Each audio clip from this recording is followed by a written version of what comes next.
We live in a world where it's important that we raise kids who are clear-minded, level-headed, strong-willed, and are willing to question authority because who knows if what people are telling them is the real thing. They need to question everyone. But why do they have to question us all the time? You're watching out for Daddy. Hey, that's my dad! Hey there, welcome to Daddy. So here's the thing. For the longest time, I had a fantastic track record of never arguing with my boys. But that track record ended when they started talking.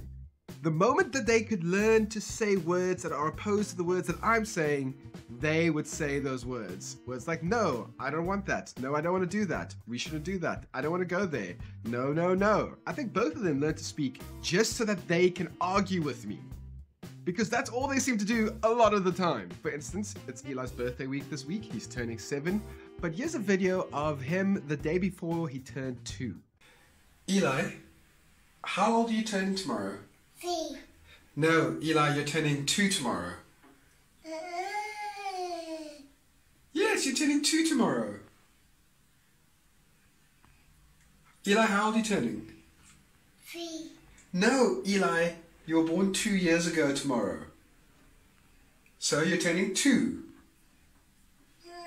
Can you say, I'm turning 2? No, I'm 3. No, you're not 3, you're 2. Eli.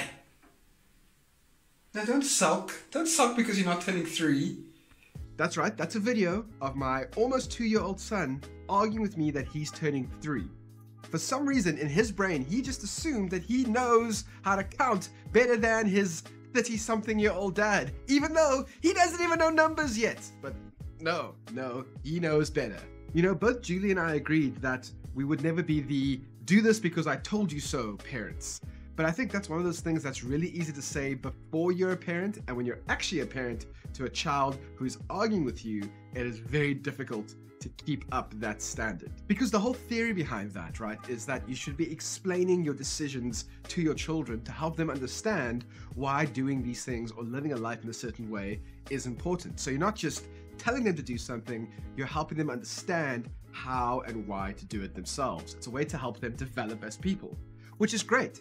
Except that whole theory forgets that children are completely irrational. Like, I don't want to have to continually be arguing with my son about why vegetables are important for him or why he needs to make up his bed every day. You just do. Just make up your bed every day. I don't want to have to explain the long-term theory about caring for the stuff that you own, because the longer you care for it, the better it is for you, and having a neat space helps kind of calm your mind. I don't want to have to explain that every time to a 7-year-old. Every day I have to have the same explanation. Why do I have to moisturize my skin? Okay, well, this is how the way skin works. If you moisturize it, you care for it for longer, it's gonna be better when you're older. You can't have that argument when you're trying to get ready for school every morning and you have like 2 minutes to get out the house. You cannot have that conversation. And that is where, because I'm telling you to do it, comes out. But this is where it becomes one of those difficult balancing acts that parents have to do, because yes, we don't have time to have debates and conversations about every single thing we're asking them to do. But at the same time, we also want to raise kids who are understanding of the world around them, understanding of why we do things in a certain way, kids who are thoughtful, kids who also question authority, you know, kids who go, wait a second, this isn't right, and no one has shown me why it's right, so therefore I'm going to question it. Like, the world is changed by those sorts of people. That's good. We want those kind of people when they're adults. But when they're 4 years old, oh my word, it is a pain. Here's the thing. I want my kids to question the power structures. Ask why the world is the way it is. I want them to be creative about changing the world in the way that they think it should be, because that is good for them and good for the world. But I don't want them to do all of that with me. I just want them to say, yes, Dad. Why can't they just say yes, Dad? Anyway, thanks so much for watching and for letting me rant about this. I don't have the answers.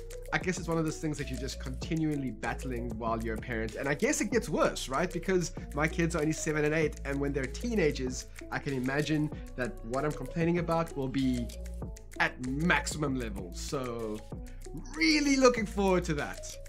Anyway, thanks so much for watching. I'll catch you soon. Afro Daddy out. You're watching Afro Daddy. Hey, that's my dad.